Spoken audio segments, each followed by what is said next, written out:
दोस्तों, ये जो आप अपनी स्क्रीन पर जहाज देख रहे हो, ये दुनिया का सबसे महंगा समुद्री जहाज है और इसकी कीमत है 1.40 बिलियन डॉलर्स। अगर सिंपल लैंग्वेज में कहा जाए तो इस शिप के बदले में आप मुकेश अंबानी का घर एंटीलिया, जो कि दुनिया का सबसे महंगा घर है, उसे खरीद सकते हैं। और उसके बाद भी आपके पास इतना पैसा बच जाएगा कि आप उन पैसों से सारी जिंदगी एक लग्जरी लाइफ जी सकते हैं। दोस्तों, समुंदर में ऐसे और भी कई बड़े बड़े जहाज हैं जहां पर अगर चाहें तो पूरा का पूरा शहर बस सकता है। लेकिन दोस्तों, क्या आपने कभी ये सोचा है कि समुद्री जहाज़ों को जब तैयार किया जाता है तो उसे समुंदर में लॉन्च कैसे किया जाता है? और मान लो कि अगर बीच समुंदर में बड़ा सा जहाज खराब हो जाए तो क्या होगा? आज की इस वीडियो में आपको इन सभी सवालों के जवाब मिल जाएंगे। बस आप वीडियो को एंड तक देखिएगा। और अगर अभी तक आपने इस चैनल को सब्सक्राइब नहीं किया तो इसे सब्सक्राइब करके अपना काम जरूर पूरा कर दें। तो चलिए वीडियो को शुरू करते हैं। दोस्तों, इन जहाज़ों को देखकर आपके मन में भी सवाल जरूर आता होगा कि आखिर इतने बड़े बड़े जहाज़ों को बनाया कैसे जाता होगा। दरअसल इन जहाज़ों को बनाने में करीब 3 साल का समय लग जाता है। अब सबसे बड़ा सवाल यही है कि इन्हें बनाया कहाँ जाता होगा। अब इतने बड़े जहाज को अगर समुंदर से दूर बनाया जाए तो इसे समुंदर तक ट्रांसपोर्ट करने में करोड़ों रुपए खर्च हो जाएंगे और इसीलिए ऐसे शिप्स को समुंदर के पास ही बनाया जाता है। अब इसके लिए किनारे पर जहाज से बड़ा एक स्पेस बनाया जाता है जहां पर वो पूरी जहाज बनाने के लिए मैन्युफैक्चरिंग प्लांट को बना सकें। अब उस जगह से सारे पानी को निकालकर उस पानी वाली जगह को ठोस बना दिया जाता है और वहीं पर सारी मशीन्स और वर्कर शिप्स को बनाने का काम शुरू करते हैं और वहीं पर खड़ा किया जाता है कई मंजिला शानदार जहाज।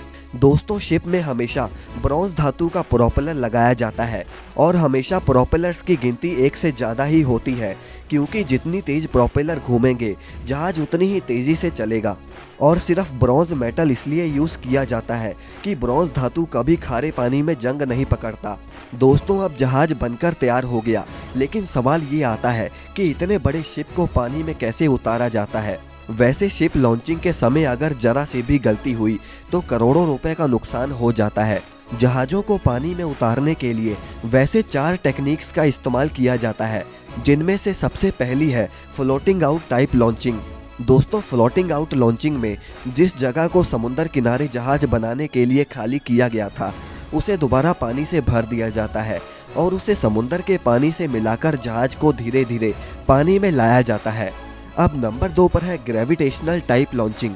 इस तरह की लॉन्चिंग में जहाज को समुद्र किनारे लाकर ट्रेन की पटरी जैसे स्ट्रक्चर पर सेट किया जाता है और सबसे पहले स्ट्रक्चर पर ऑयलिंग और ग्रीसिंग करी जाती है ताकि फ्रिक्शन को कम किया जा सके और जहाज आसानी से पानी में चला जाए। अब इसे ग्रेविटेशनल इसलिए कहा जाता है कि जब जहाज को स्ट्रक्चर पर रखा जाता है तो उसके बाद का काम ग्रेविटी खुद करती है। अब दोस्तों, नंबर 3 पर है एयर बैग लॉन्चिंग।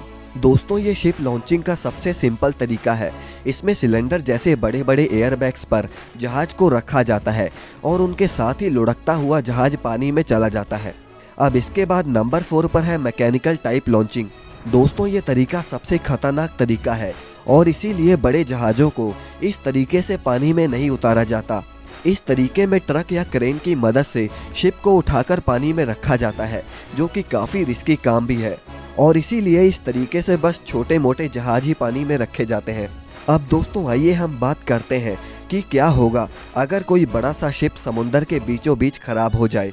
दोस्तों, अगर ऐसा होता है तो शिप पानी के बहाव के साथ बहना शुरू कर देगी।